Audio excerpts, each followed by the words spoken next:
Hello everyone. So now let us start with the chapter of input tax credit, a very important chapter from our exam perspective, which is contained in section number 16, 17, 18, 20 and 21 of CGST Act. Okay, section number 19 जो है वो अपना job work का part है. So I am not going to discuss over here.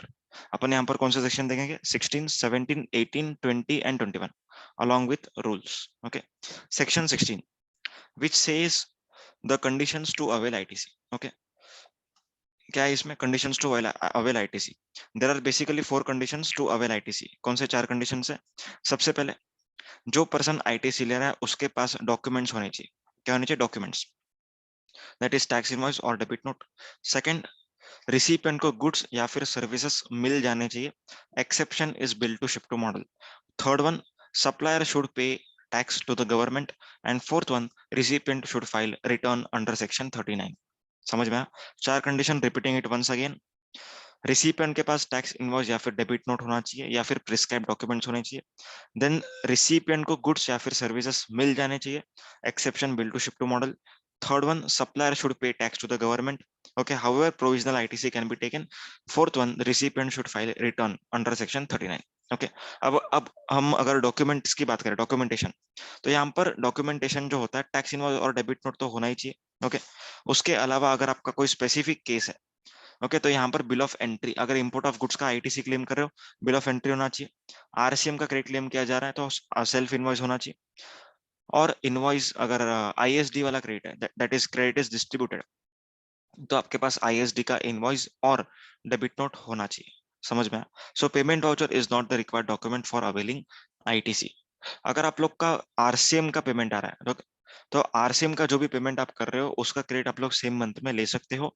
Then comes purchase invoice का requirement. आपने जो भी कुछ परचेज किया है, ओके, उस परचेज इनवॉइस पर क्या मिनिमम कंटेंट होने चाहिए जिसकी वजह से आपको आईटीसी मिलेगा. So it should contain at least this details. कौन से? amount of tax, description, total value of supply and GSTN of supplier and recipient and place of supply in case of interstate supply. Okay, इतने content हुए अगर आपके invoice पर, then you can avail ITC. समझ में आया? सो ये था अपना बेसिक कंडीशंस. अब हम बात करते हैं 180 डे रूल की. ओके, जब सप्लायर ने गुड सप्लाई किए तब रिसिपिएंट ने उसका आईटीसी ले लिया without making payment to supplier. Okay, हो सकता है without making payment to supplier ITC मिल जाएगा, लेकिन रिसिपिएंट ने अपने सप्लायर को 180 डेज के अंदर पेमेंट करना है. ओके, 180 डेज कहां से लेना है आपको? डेट ऑफ इनवॉइस से. समझ में आया? अगर रिसिपिएंट 180 डेज में पेमेंट नहीं करता, then recipient is liable to reverse the input tax credit along with interest. However, in these three circumstances, 180 day rule is not applicable, क्योंकि यहाँ पर माना जाएगा कि आपका कंसिडरेशन ऑलरेडी पेड है. सबसे पहला शेड्यूल 1 एक्टिविटीज जिसमें कंसिडरेशन होता ही नहीं है. ओके, कंसिडरेशन है ही नहीं. जब कंसिडरेशन ही नहीं है मतलब it is not to be paid. So schedule 1 activities are exception to 180 day rule. Then RCM supplies. अगर आपने कुछ परचेस किया है आरसीएम में, ओके, यहाँ पर टैक्स आप गवर्नमेंट को दे रहे हो. ओके, अगर गवर्नमेंट को टैक्स आपसे आ रहा है तो गवर्नमेंट को कोई फर्क नहीं पड़ता कि आप सप्लायर को कब पेमेंट कर रहे हो. Okay, then third one, additions made in value of supply under section 15(2)(b. Okay, 15(2)(b) क्या था? एक बार रिकैप कर रहा हूँ. Any amount incurred by recipient on the behalf of supplier. Okay, मतलब recipient is not going to pay to supplier. Recipient has directly discharged that. समझ में? सो इसीलिए ये 3 एक्सेप्शंस है. 180 डे रूल्स के 3 exception, RCM, schedule 1 activity and additions made under section 15(2)(b. Interest कब से कब तक लगेगा? इंटरेस्ट लगेगा डेट ऑफ अवेलमेंट से डेट ऑफ रिवर्सल तक का at the rate of 18% per annum. आया समझ में? Next, time limit to avail ITC. हम आईटीसी कब तक ले सकते हैं? Okay, answer is due date for the return for the month of September. Okay, return जो सितंबर मंथ की जानी है 20 अक्टूबर. सो 20 अक्टूबर और actual date of filing annual return whichever is earlier तक ही आप लोग क्या कर सकते हो? आईटीसी क्लेम कर सकते हो. Okay, repeating it once again. सितंबर मंथ का 3B का due date that is 20th October generally, और एनुअल रिटर्न का actual date whichever is earlier तक ही आप कोई भी आईटीसी ले सकते हो. डेबिट नोट का जो आईटीसी होगा वो डेबिट नोट के डेट के हिसाब से लिया जाएगा, not as per original invoice date जो पहले होता था. ओके, अगर आपने कोई मशीनरी खरीदी है, मशीनरी का जो आईटीसी है उसको आपने कैपिटलाइज किया मतलब आपने बैलेंस शीट फिक्स एसेट में डेबिट किया। अगर आईटीसी को आप फिक्स एसेट में डेबिट करोगे तो आप उसका क्रेडिट नहीं ले सकते, फिर आपको इनकम टैक्स का डिप्रिसिएशन मिलेगा। ओके, और अगर आप आईटीसी को फिक्स एसेट में डेबिट नहीं करते हो, करंट एसेट में खड़ा रखते हो, देन इन दैट केस आप लोग को क्या मिलेगा, आईटीसी मिल जाएगा। आया समझ में? ओके, अब अपन बात करते हैं रूल नंबर 36(4) की, वेरी इंपॉर्टेंट। अब रूल नंबर 36(4) क्या कहता है, सुनो, एकदम इंपॉर्टेंट है। रूल 36(4) सेज दैट अगर सामने वाली पार्टी ने, दैट इज आपका जो सप्लायर है, उसने अगर अपना GSTR 1 फाइल किया है, ओके, तो ही आपको क्रेडिट दिया जाएगा। और अगर सामने वाले रिटर्न फाइल नहीं किया, तो जितने लोगों ने भी रिटर्न फाइल किया है उसका +5%। ओके, एक बार मैं व्हाइट बोर्ड पे थोड़ा सा समझा देता हूँ। मान के चलो ABCDE, ये 5 सप्लायर है। ओके, इससे 100 का क्रेडिट आ रहा है, इसका 50 आ रहा है, 60, 30 एंड 5।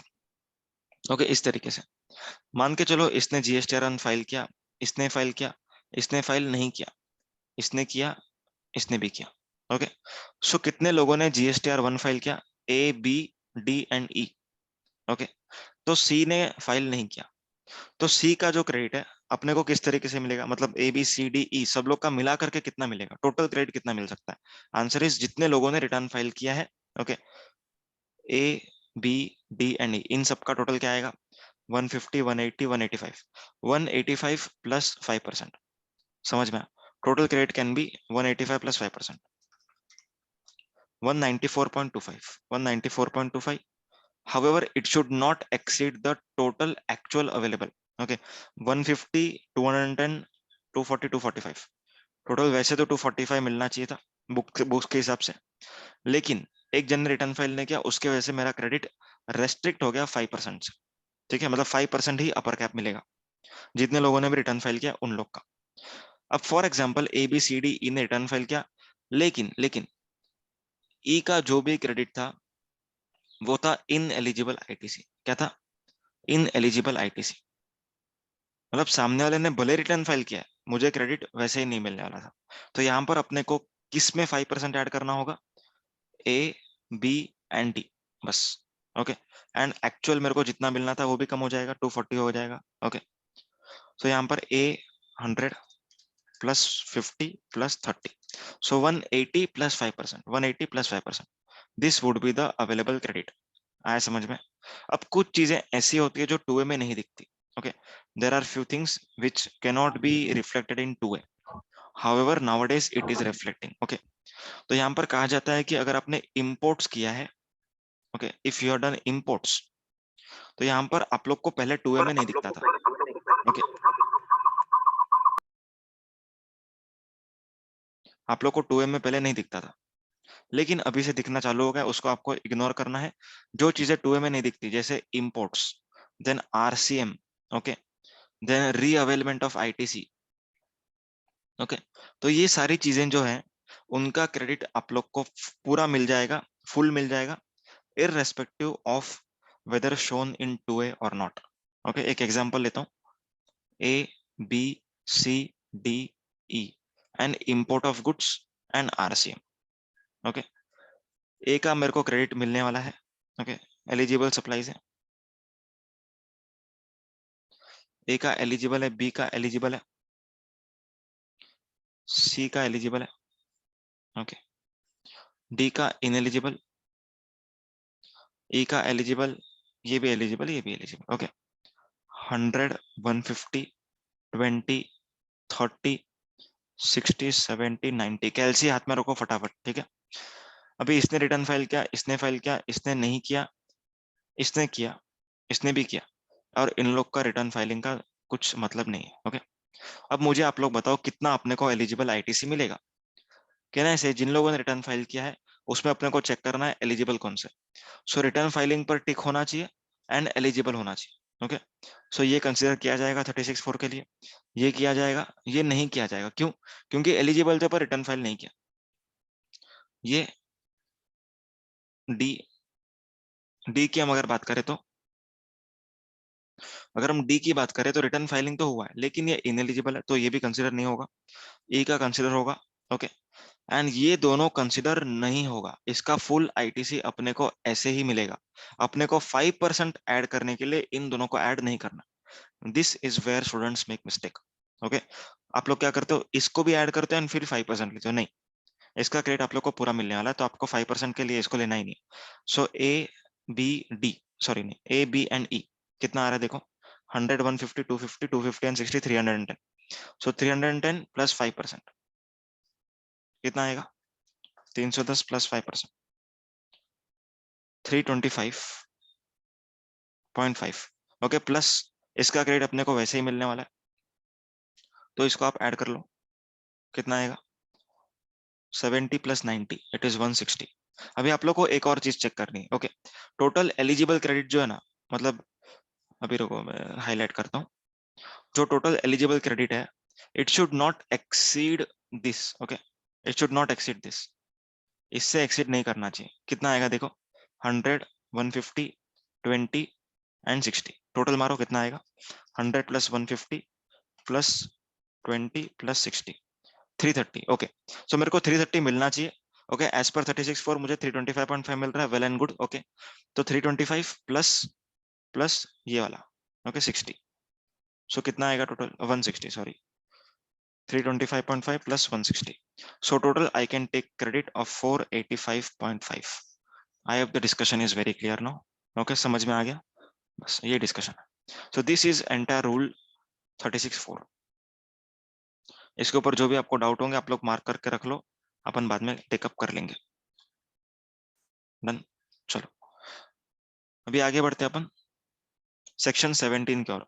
सेक्शन 17 में जो रूल नंबर 42 एंड 43 है वो अपन लास्ट में लेंगे। ओके, क्योंकि उसके ऊपर अपने को थोड़ा सा टाइम स्पेंड करना पड़ेगा। उसके अलावा बाकी पूरा का पूरा सेक्शन 17 में अभी आपको बताऊंगा। सेक्शन 17 एकदम सिंपल बात कहता है, अगर आप लोग गवर्नमेंट को आउटपुट पे टैक्स नहीं देने वाले तो इनपुट पर आपको क्रेडिट लेने का कोई अधिकार नहीं है। आया समझ में, मतलब if your outward is exempt supply, you are not going to take ITC. If your output is taxable supply, you can take ITC. If your output is both taxable as well as exempt, then in that case, do one thing. You have to apply rule number 42 for inputs and input service ITC reversal, and for capital goods, you have to apply rule number 43. समझ में आया? So क्या rule number 42 and 43 कहता है वो अपन बाद में देखेंगे। समझ में आया? So अभी अपन सेक्शन नंबर 17 के आगे के सेक्शंस पढ़ लेते हैं। ओके, तो बेसिक समझ में आया आप लोग को। सबसे पहली बात, बिजनेस पर्पस का होगा तो आपको आईटीसी मिलेगा, लेकिन बिजनेस पर्पस में भी अगर एग्जेम्प्ट होगा तो नहीं मिलेगा। बिजनेस पर्पस में अगर टैक्सेबल होगा, मतलब आपका आउटवर्ड टैक्सेबल है, सो उस टैक्सेबल सप्लाई को बनाने के लिए जो भी आपको परचेस पर आईटीसी लगा था उसका क्रेडिट दिया जाएगा। अगर नॉन बिजनेस है तो, if it is non business तो आपको कोई आईटीसी नहीं मिलेगा। समझ में आया? और अगर दोनों है, बिजनेस भी है, नॉन बिजनेस भी है, टैक्सेबल भी है, एग्जेम्प्ट भी है, तो आपको रूल नंबर 42 लगाना पड़ेगा। Is that very clear? Okay, चलो आगे बढ़ते हैं अपन रूल नंबर 42, 43 लास्ट में। Next, special provisions for banking company. Okay, banking company के लिए कुछ स्पेशल प्रोविजंस इन लोगों ने रखे। सबसे पहला ऑप्शन बोलते हैं ये लोग कि आप लोग नॉर्मली रूल नंबर 42 को कंप्लाई करो। बैंक का आउटवर्ड सप्लाई होता है exempt supply, that is interest income, उनका इनकम होता है। Okay, so option 1 is follow rule number 42। जो भी आपका ई अपॉन एफ का जो भी रिवर्सल आएगा उतना करो, एंड नेट आईटीसी जो बचता है वो ले लो। This is option number 1। Option number 2 for banking company. Okay, option number 2 क्या, ऑप्शन नंबर 2, ऑप्शन नंबर 2 बोलता है कि अगर इनएलिजिबल आईटीसी है तो आप वो मत लो, वैसे भी नहीं लेते हैं, मत लो। ओके, और अगर आपको आपके ब्रांच से कुछ मिला है, गुड्स या फिर सर्विस अपनी ब्रांच से, दैट इज डिस्टिंक्ट पर्सन से, okay, then in that case आपको पूरा का पूरा क्रेडिट दिया जाएगा। एंड इन दोनों को छोड़ करके जो कुछ भी बचता है उसका आपको सिर्फ 50% आईटीसी मिलेगा, बाकी का 50% लैप्स हो जाएगा। Okay, so this is section 17 subsection 4 read with rule number 38। Coming to ineligible ITC, इसमें एक चीज याद रखना, ऊपर एक ऑप्शन आपको पूरे साल तक चलाना पड़ेगा, बीच में से आप चेंज नहीं कर सकते। नेक्स्ट, इनएलिजिबल आईटीसी, सबसे इंपॉर्टेंट सेक्शन आ रहा है।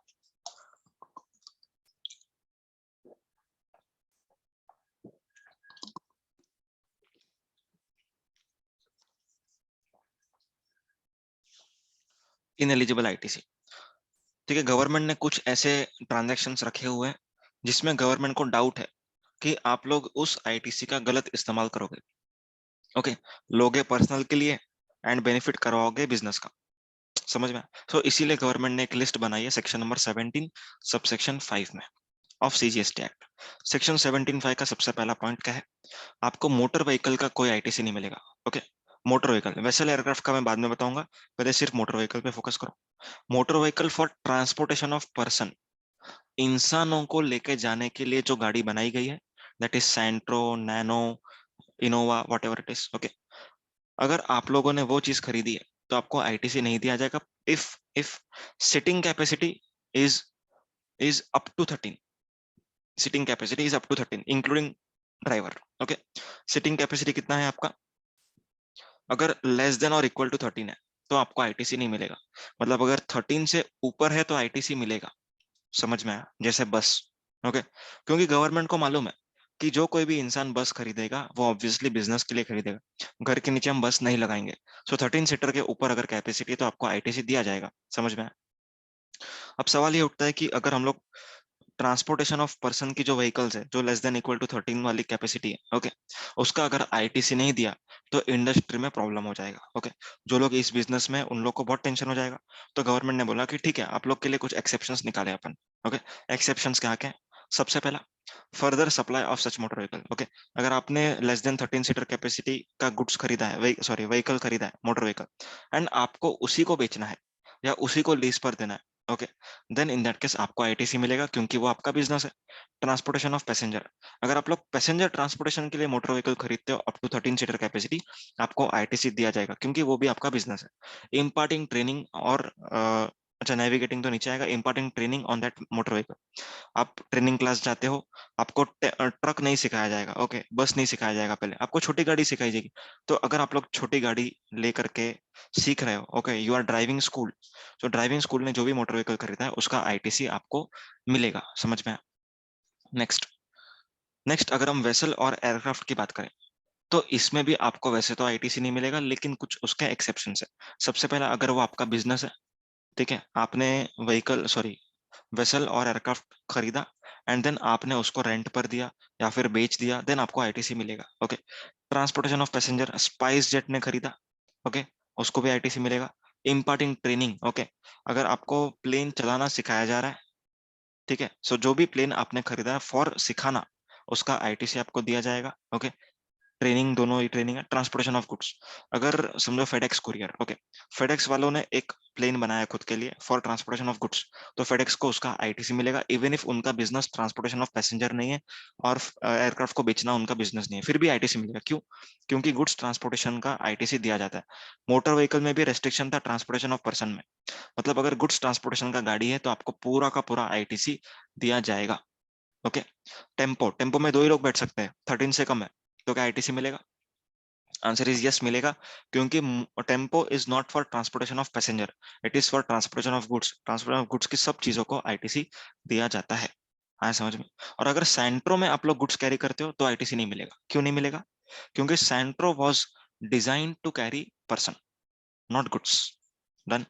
नेक्स्ट, अभी motor vehicle, vessel and aircraft, इन तीनों के ऊपर अगर कुछ सर्विसेज दिए जा रहे हैं जैसे general insurance, servicing, repair, maintenance वगैरह, ओके, तो यहाँ पर इन चीजों का आईटीसी आपको तभी ही मिलेगा जब आप लोग को इस मोटर व्हीकल, एयरक्राफ्ट या फिर वेसल का आईटीसी मिल रहा होगा। अगर इन लोग का आईटीसी नहीं मिलेगा तो इसका भी आईटीसी नहीं मिलेगा। समझ में? यहाँ पर और दो चीजें लिखी हुई है। अगर आप मैन्युफैक्चरर हो मोटर व्हीकल के एंड आपने इंश्योरेंस करवाया, ओके, तो भी आपको आईटीसी दिया जाएगा। समझ में? एंड अगर जनरल इंश्योरेंस का ही आपका बिजनेस है, ओके, री इंश्योरेंस सर्विस देते हो, री इंश्योरेंस सर्विस लेते हो, सो इन दैट केस आप लोग को भी इसके ऊपर का आईटीसी दिया जाएगा। Next, some specified services, okay, अब यहाँ पर अपने को एक कोड याद रखना है। क्या कोड याद रखना है? FOB HCL²। क्या याद रखेंगे? FOB फ्री ऑन बोर्ड, ठीक, कस्टम्स का FOB होता है ना, FOB। HCL एक कंपनी है बड़ी, HCL, okay, HCL, so FOB HCL², food and beverage, outdoor catering, beauty treatment, health services, cosmetic and plastic surgery, leasing, renting or hiring of motor vehicle where ITC is not allowed, and life insurance and health insurance. Okay. सो इन सभी का ITC अपने को नहीं मिलता। वापस से एक बार, FOB HCL, food and beverage, outdoor catering, beauty treatment, health care services, then cosmetic and plastic surgery, leasing, renting, hiring of vessel or aircraft for motor vehicle where ITC is not allowed, and life insurance, health insurance। इतनी चीजों का आपको ITC नहीं दिया जाएगा। Okay, अब एक important point discuss करना चाहूंगा यहाँ पर।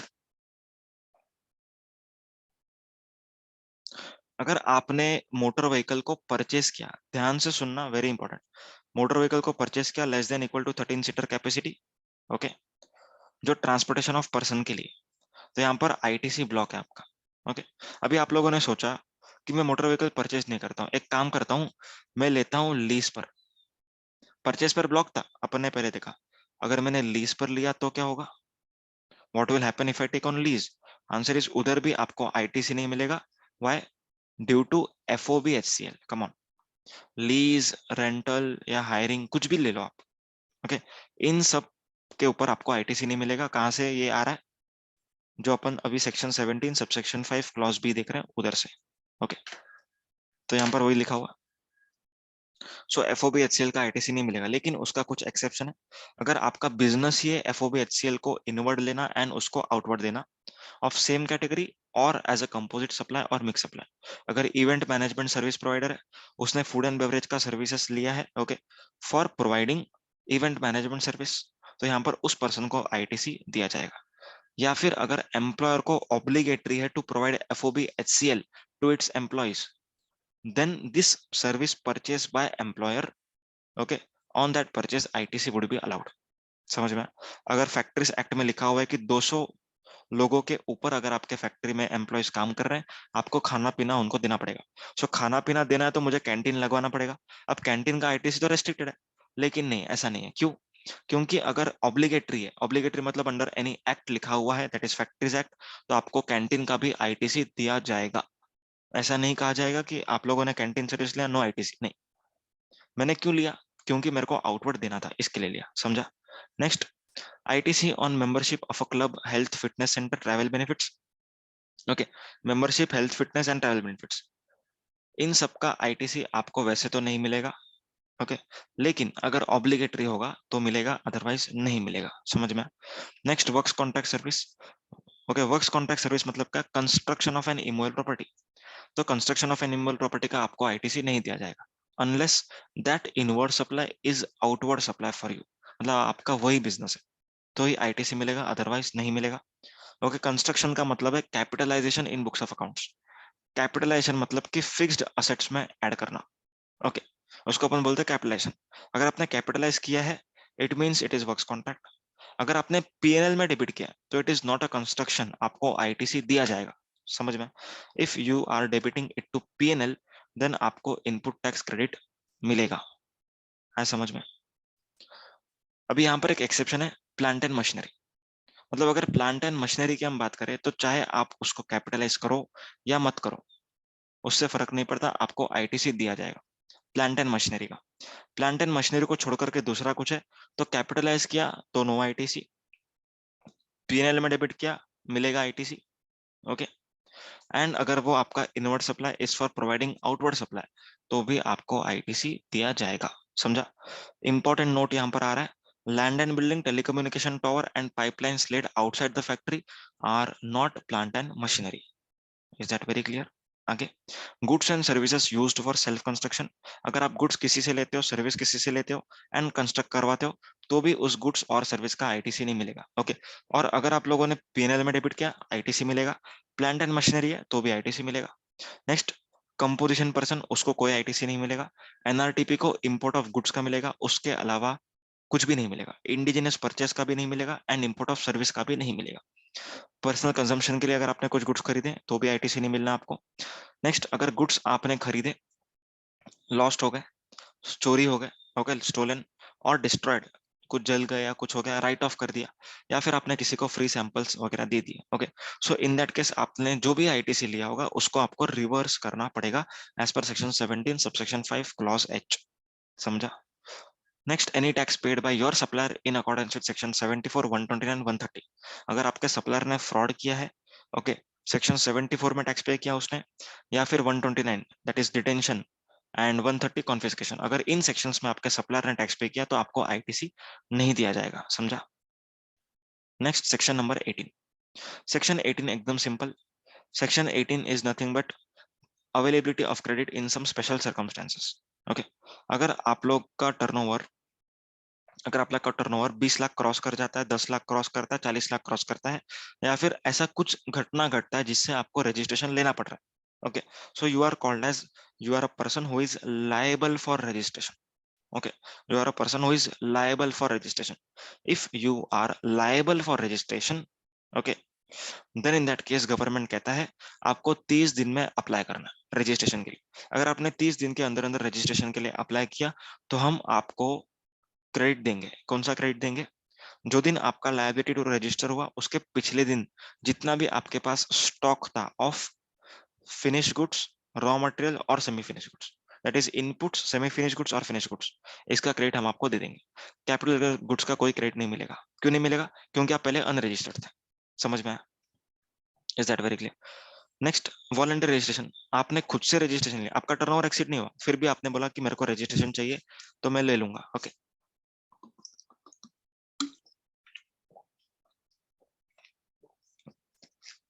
सो वॉलंटरी रजिस्ट्रेशन लिया। वॉलंटरी रजिस्ट्रेशन में आपको क्रेडिट मिलेगा। कौन से दिन का मिलेगा? जो दिन आपको रजिस्ट्रेशन सर्टिफिकेट मिला है उसके पिछले दिन आपके पास जितना भी स्टॉक होगा उसका आईटीसी दिया जाएगा। कैपिटल गुड्स का आईटीसी नहीं दिया जाएगा क्योंकि आप पहले अनरजिस्टर्ड थे। Okay, next, composition person converting to normal person. Okay, composition person normal में आ रहा है, मतलब उसका टर्नओवर एक्सीड कर गया रहेगा 1.5 सीआर और 75 lakhs.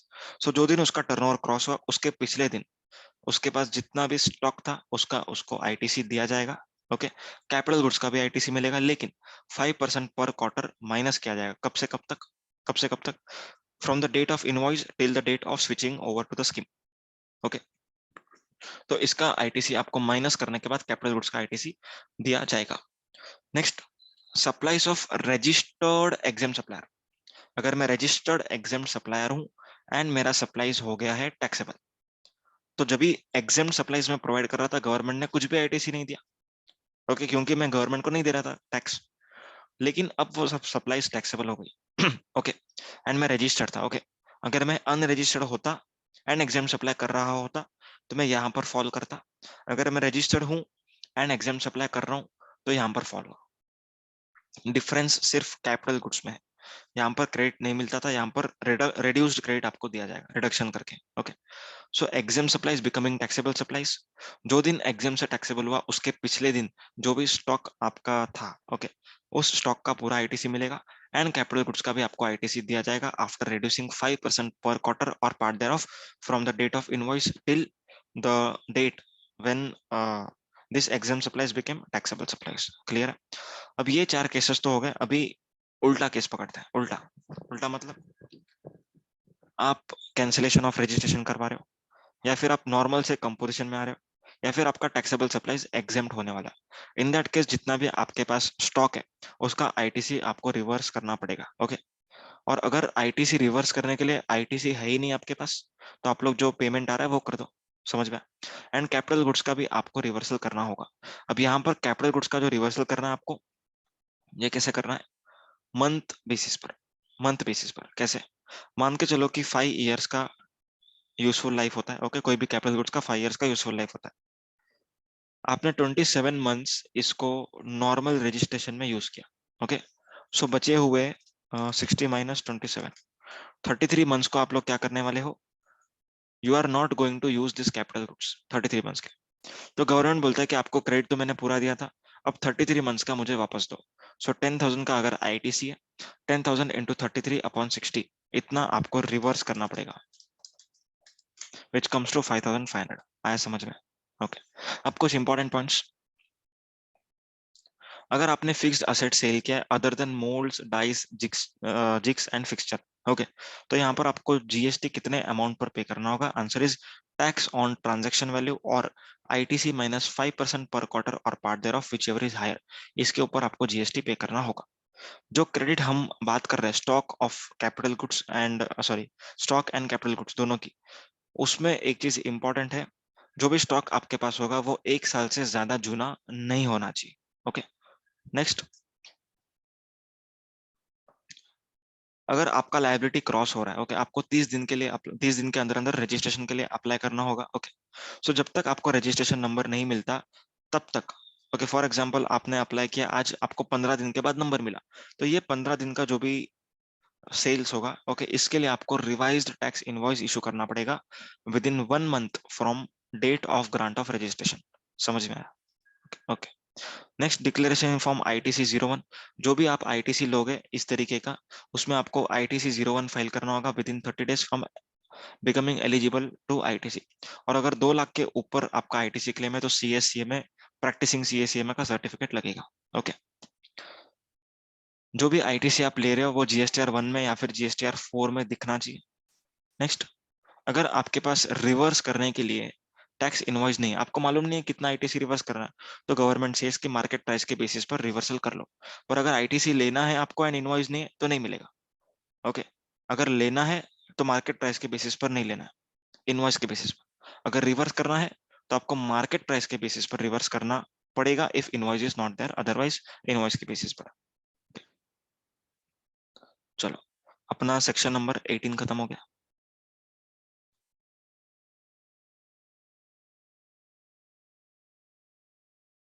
Okay Pranay. Next, input service distributor. Okay, अब इनपुट सर्विस डिस्ट्रीब्यूटर का कॉन्सेप्ट देख लेते हैं, एकदम एकदम सिंपल। इनपुट सर्विस डिस्ट्रीब्यूटर मतलब क्या? Input service distributor is a head office, okay, एक HO होता है सेंट्रलाइज सिस्टम के लिए, okay. So for example HO को सब बिलिंग आ रहा है, ओके, बिलिंग इसको आ रहा है लेकिन सर्विसेज उनकी ब्रांचेस ले रही है ऑल ओवर इंडिया में जो लोकेटेड है, okay. So centrally billing HO को आ रहा है, so HO is liable to distribute the credit. Credit हम डिस्ट्रीब्यूट कैसे करेंगे? ISD का रजिस्ट्रेशन लेकर के। क्रेडिट किसका डिस्ट्रीब्यूट होगा? Only of input service, not of inputs. सिर्फ इनपुट सर्विस का ही ITC को डिस्ट्रीब्यूट किया जाएगा। किसको डिस्ट्रीब्यूट करना है आपको? जो ब्रांचेस उस सर्विस को ले रही हैं उनको। समझ में? डिस्ट्रीब्यूट करने के लिए आपके पास होना चाहिए ISD रजिस्ट्रेशन। डिस्ट्रीब्यूट कौन से रेशियो में करना है? टर्नओवर के रेशियो में करना है, ओके। क्या इन एलिजिबल ITC को भी डिस्ट्रीब्यूट करना होगा? Answer is yes, in eligible ITC को भी डिस्ट्रीब्यूट करना पड़ेगा। समझ में आ रहा है? और अगर कोई स्पेसिफिक ब्रांच ने सर्विस लिया, ओके, तो जो ITC है वो सिर्फ उसी ब्रांच को डिस्ट्रीब्यूट होगा, ना ही सब लोग को, ठीक है। जो कॉमन सर्विसेज है वो सब लोग को डिस्ट्रीब्यूट होगा इन the ratio of the turnover of preceding financial year, okay. और अगर प्रीसीडिंग फाइनेंशियल ईयर में कोई ब्रांचेस नहीं थी तो ऐसा मंथ लेंगे जहां पर सभी का टर्नओवर अपने अपने को अवेलेबल है and they are operational, okay. कौन से रेशियो में करना है अपने को? टर्नओवर के रेशियो में, ओके। तो यहाँ पर एक फॉर्मूला है, ये फॉर्मूला देखो, T1/T × C, ठीक है। C1 मतलब क्या है? कितना डिस्ट्रीब्यूट करना है, ओके। T1 मतलब ब्रांच का turnover divide by T, aggregate turnover of all the branches into C, that is ITC जो डिस्ट्रीब्यूट करना है, ओके। समझ में? सो जितना नॉर्मल एकदम बेसिक सिंपल मैथमेटिक्स है, खाली फॉर्मूला देख के डरो मत, एकदम बेसिक मैथमेटिक्स है, ओके।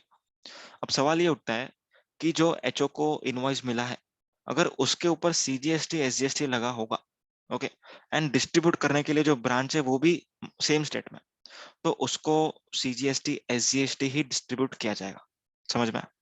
और अगर CGST SGST का मेरे को बिल आ रहा है, HO हूं मैं एंड मेरे को ब्रांच को डिस्ट्रीब्यूट करना है, लेकिन ब्रांच है मेरी दूसरे स्टेट में, तो यहाँ पर मुझे एज अ IGST डिस्ट्रीब्यूट करना होगा। एंड अगर मुझे IGST का बिलिंग आ रहा है तो चाहे सेम ब्रांच हो चाहे दूसरे स्टेट की ब्रांच हो, दोनों को ही मुझे एज IGST डिस्ट्रीब्यूट करना पड़ेगा। समझ में? इन एलिजिबल ITC को भी आपको डिस्ट्रीब्यूट करना होगा, ओके। डिस्ट्रीब्यूट करोगे लेकिन वो लोग क्रेडिट नहीं लेंगे। डिस्ट्रीब्यूट करने के लिए आपको एक इनवॉइस बनाना होगा, उसको अपन बोलते हैं ISD invoice, which is specified in rule number 54। Is that very clear? कौन से रेशियो में डिवाइड करना है वो यहाँ पर लिखा हुआ है, turnover of preceding financial year. अगर प्रीसीडिंग फाइनेंशियल ईयर का अवेलेबल नहीं है, okay, then last quarter previous to the month during which credit is to be distributed, of which all the recipients details is available, okay. मतलब पिछले quarter का पिछला महीना, okay. If above is not available then last quarter previous to the month during which credit is to be distributed, ठीक है। जो previous month होगा उसके पहले का जो क्वार्टर होगा, उस क्वार्टर में जितना भी टर्नओवर था उन सभी यूनिट्स का वो आपको लेना है। टर्नओवर का मतलब क्या है? Taxable goods plus exam goods, okay. लेकिन इसमें वैट एंड एक्साइज ड्यूटी को ऐड नहीं करना है, आईएसडी को सेपरेट रजिस्ट्रेशन लेना होता है एंड उसको जीएसटीआर 6 फाइल करना होता है before 13th of the subsequent month. समझ में आया? क्रेडिट नोट डेबिट नोट दोनों ही इशू कर सकता है आईएसडी, ओके। यहाँ पर एक सिंपल पॉइंट है, अगर आईएसडी बैंकिंग कंपनी है देन इन दैट केस उनको सीरियल नंबर देने की जरूरत नहीं है। आया समझ में? So here we complete with ISD वाला case.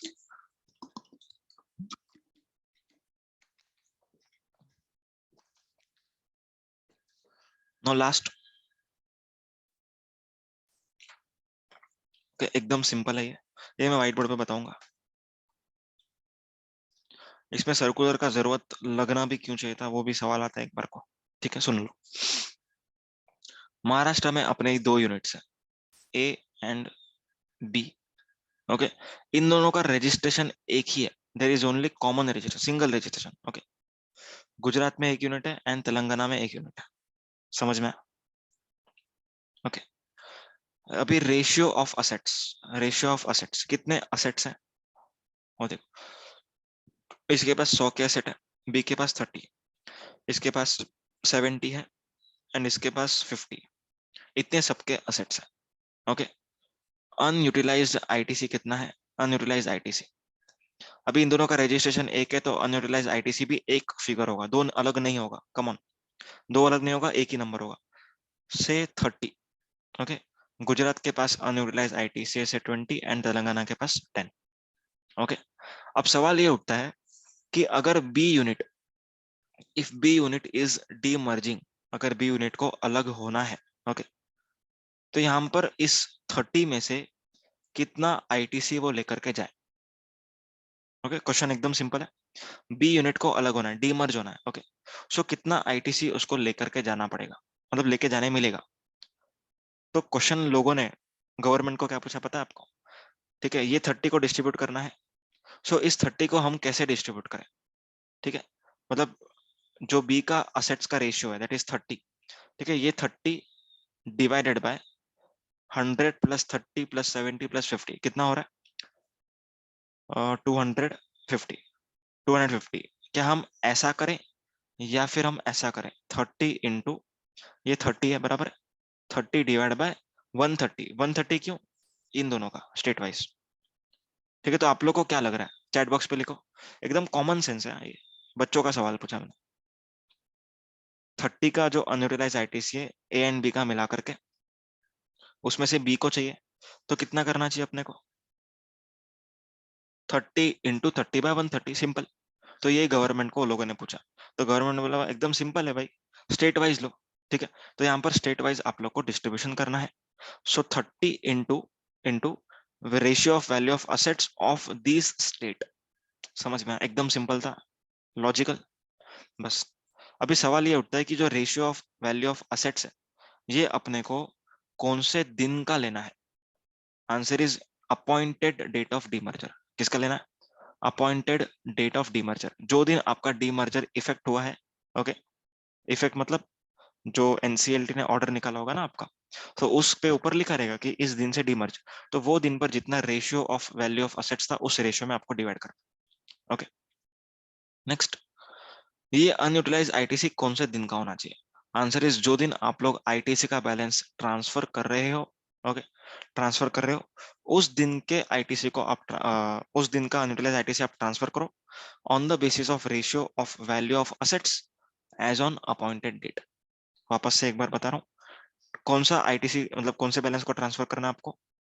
Unutilise ITC as on the date of filing ITC 02। ठीक है, फाइलिंग आईटीसी 02, जो दिन आप आईटीसी को ट्रांसफर करने बैठोगे ना उस दिन पर जो बैलेंस होगा उसको ट्रांसफर करो, ओके। कौन से रेशियो में करोगे? Ratio of value of assets, पर कौन से दिन का लोगे? Answer is appointed date of demerger का। है समझ में? ओके। और एक इंपॉर्टेंट क्वेश्चन, अपने को जो ट्रांसफर करना है आईटीसी वो कौन सा करना होगा? आंसर इज आप आपके डिस्क्रिशन पर कर सकते हो, ओके।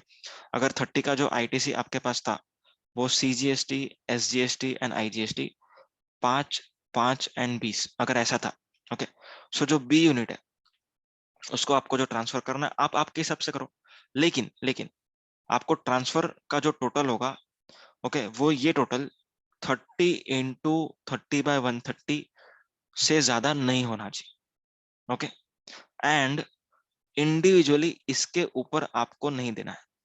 ओके, ऐसा नहीं कि आपने पूरा का पूरा CGST दे दिया, नहीं, आपके पास बैलेंस 5 है ना, तो 5 तक का ही दे सकते हो। समझ में? दो प्रिंसिपल याद रखना आपको, जो मर्जी चाहिए वो दो ITC, लेकिन जो टोटल ITC आपको डिस्ट्रीब्यूट करना है सामने वाले को, ओके, जो डिस्ट्रीब्यूट नहीं बोल सकते अपन इसको ट्रांसफर करना बोल सकते हैं, जो ट्रांसफर करना है वो उसकी औकात से ज्यादा नहीं होना चाहिए, दैट इज 30/130 से ज्यादा नहीं होना चाहिए।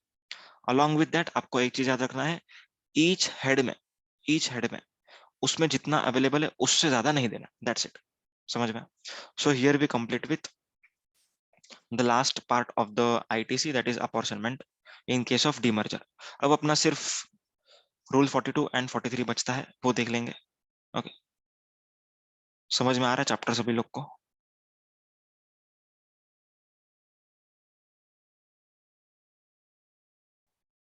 चलो गुड। अब रूल 42 43 की बात करें, पहले rule number 42।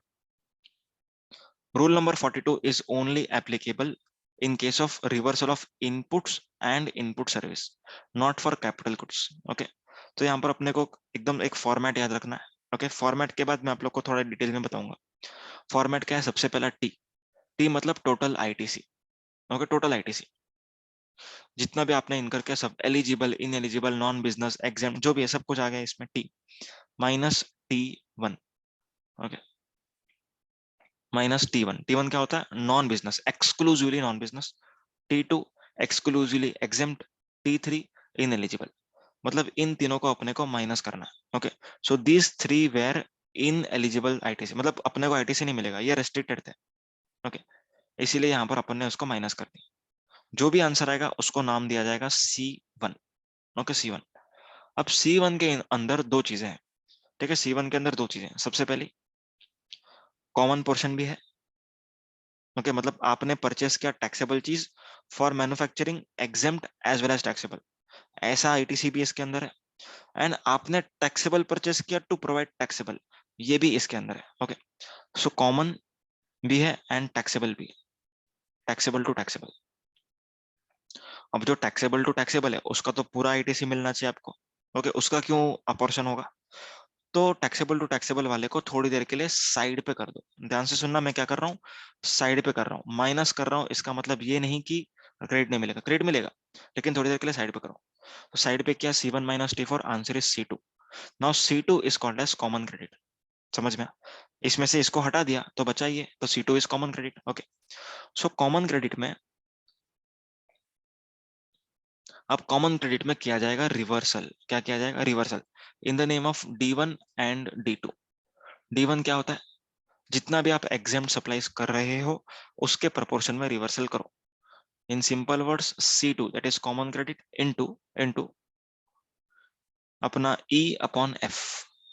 Okay, E is nothing but exam turnover, F is nothing but total turnover. Okay, C2 into E upon F, C2 into E by F। Okay, E कैसे कंप्यूट करना है थोड़ी देर बाद बताऊंगा। C2 into E by F। Okay, ये आप reverse कर लो। D2, D2 क्या होता है? Non business. ठीक है, आप लोग क्या कर रहे हो? कॉमन नॉन बिजनेस है, मतलब आप लोग का समझो चप्पल का फैक्ट्री है, आप लोग कुछ चप्पल घर के लिए भी बनाते हो, कुछ चप्पल बेचते भी हो, तो ये कॉमन है। तो क्या, तो यहाँ पर क्या लिया जाएगा? C2 into 5%। सिंपल, ज्यादा दिमाग को हम लोग टेंशन नहीं देंगे। C2 into 5%। क्वेश्चन में स्पेसिफिकली मेंशन जब करेगा तभी ही D2 लेना है, अदरवाइज D2 नहीं लेना है। ओके, कॉमन कंफ्यूजन क्लियर कर रहा हूँ। C2 minus D1 minus D2।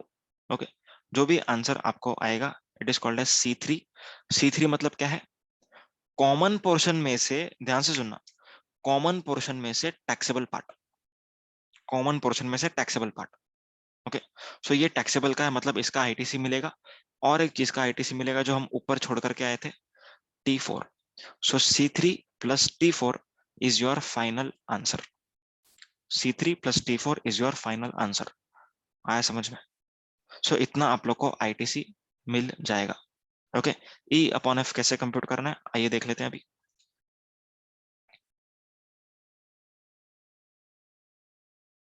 Okay, ये रहा, एकदम simple.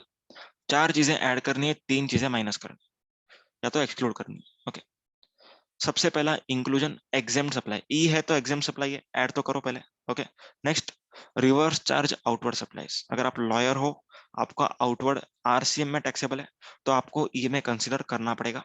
Next transaction value in securities, okay, अगर आपने शेयर्स बेचे हैं तो शेयर्स का जो सेल वैल्यू होगा, not fair value, not book value, जो सेल वैल्यू होगा उसका 1% आपको यहाँ पर ऐड करना है, 1%। Next stamp duty value of land and completed building, okay, जो लैंड एंड बिल्डिंग अगर आपने बेचा है तो उसका स्टैम्प ड्यूटी वैल्यू आप ऐड करो। तो चार चीजें कौन सी ऐड करनी है, exempt supply, reverse charge outward, 1% of sale value of security and stamp duty value of land and building. क्या ऐड नहीं करना है, सिंपल, जो VAT and excise petroleum product पर लग रहा है वो आपको ऐड नहीं करना है। ओके, पेट्रोलियम प्रोडक्ट का सेल ऐड करेंगे लेकिन उसके ऊपर का जो वैट है वो ऐड नहीं करेंगे। इंटरेस्ट डिस्काउंट टर्नओवर भी अपने को ऐड नहीं करना है unless you are banking company. अगर आप बैंकिंग कंपनी हो तो आपको ऐड करना पड़ेगा। ओके, अगर आप बैंकिंग कंपनी नहीं हो तो आपको ऐड करने की जरूरत नहीं है। And export sea freight which is exempt up to 30 सितंबर 2022, आपको वो एग्जेम्प्ट सप्लाई भी ऐड नहीं करना। That is exempt supply but आपको ऐड नहीं करना। ओके, समझ में?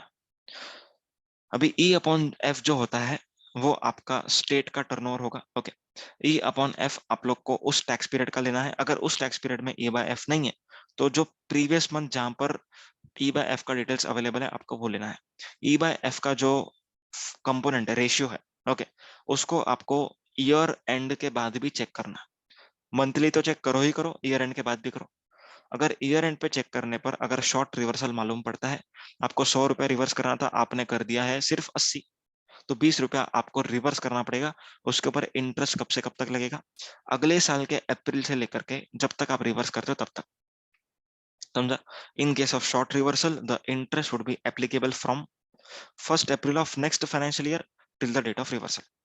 Is that clear? Okay, and अगर आपने एक्सेस रिवर्सल किया सो अगले साल के सितंबर मंथ के 3 तक आप उसको रिक्लेम कर सकते हो। आया समझ में?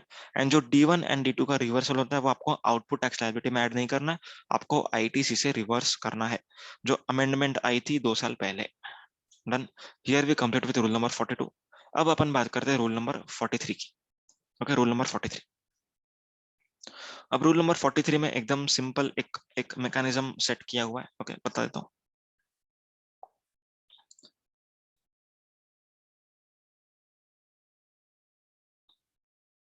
अब रूल नंबर 43 है किसके लिए वो आपको मालूम होना चाहिए। Okay, rule number 43 is for capital goods reversal. आपने कोई कैपिटल गुड्स खरीदा है, ओके, एंड उससे आप लोग टैक्सेबल बना रहे हो एंड एग्जेम बना रहे हो, दोनों चीजें बना रहे हो। You are manufacturing taxable as well as exempt. तो यहाँ पर जो कैपिटल गुड्स का आईटीसी है आपको पूरा नहीं मिलेगा, आपको रिवर्स करना पड़ेगा in accordance with rule number 43। Rule number 43, rule number 43 बोलता है कि सबसे पहले आप ए निकालो। क्या निकालो? ए। ए का मतलब क्या है?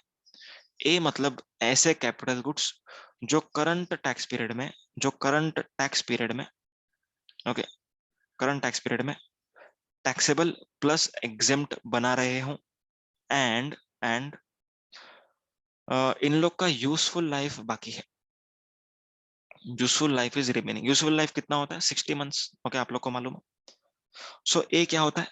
ऐसी मशीनरीज का ITC. Okay, A is nothing but ITC.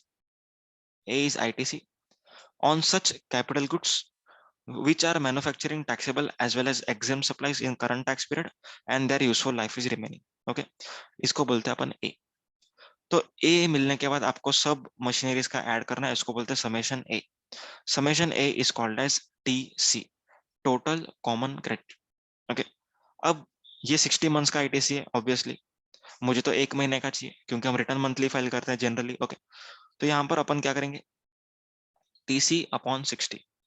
Okay, तो अपने को मिलेगा T M, that is common credit for month, T M. Okay, अब जो टी एम आया है अपने पास उसको हम रिवर्स करेंगे in the ratio of E upon F.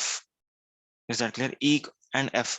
F मतलब सब कुछ ऐड करना है, CGST, SGST, UTGST, cess add नहीं करना है, एंड इनवर्ड आरसीएम ऐड नहीं करना है, बाकी सब ऐड करो, उसको बोलते हैं अपन एफ। तो ये ई अपॉन एफ के रेशियो में इसको डिवाइड करेंगे, आंसर मिलेगा टी ई। ओके, एग्जेम्प्ट का प्रपोर्शन, ठीक है, आईटीसी का एग्जाम प्रपोर्शन, आईटीसी का एग्जाम प्रपोर्शन, ये अपने को रिवर्स करना होगा एवरी मंथ ऑन मंथ। समझ में आया? ओके।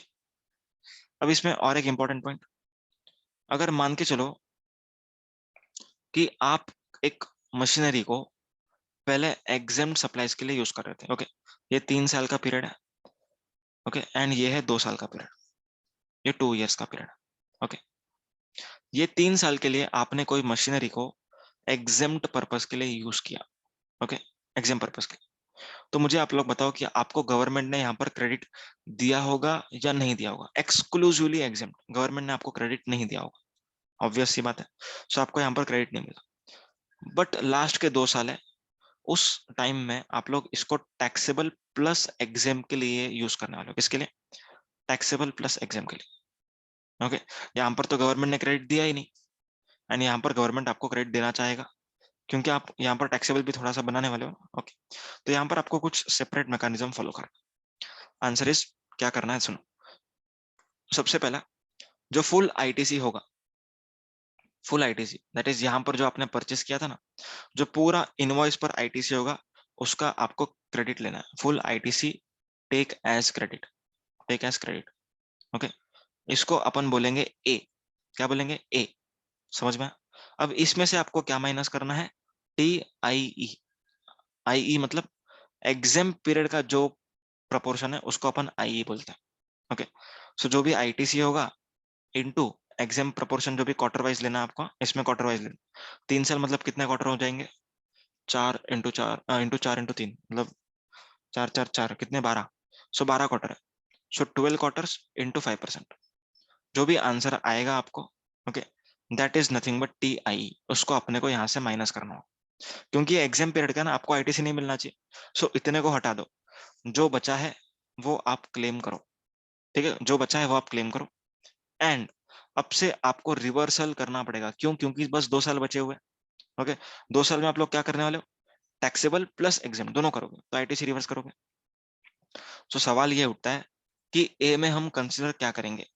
ए में हम इसको कंसिडर करें या फुल आईटीसी को कंसिडर करें? In A we have to consider full ITC minus T I और full ITC itself. Answer is full ITC. क्योंकि क्योंकि नीचे जो डिनोमिनेटर ना, ये डिनोमिनेटर बोलते हैं ना इसको, ये 60 है, मतलब ये 5 साल का है। 60 मतलब 5 साल। सो बट ऑब्वियस चीज है कि ऊपर भी 5 साल का होना चाहिए, ओके। तो यहाँ पर अपने को ए में फुल आईटीसी कंसिडर करना होगा, वो टीसी बन जाएगा, टीसी डिवाइड बाय 60 करेंगे इंटू ई बाय एफ, ओके। ये अपने को अगले 2 साल के लिए करना पड़ेगा। समझ में आया? Here we complete with capital goods का आईटीसी। कैपिटल गुड्स का आईटीसी में ई अपॉन एफ अपने को साल के एंड पर चेक नहीं करना, okay. We are not required to check at the year end as in rule 42। समझा? सो यहाँ पर अपना आईटीसी का चैप्टर खत्म हो जाता है, okay. Thank you so much.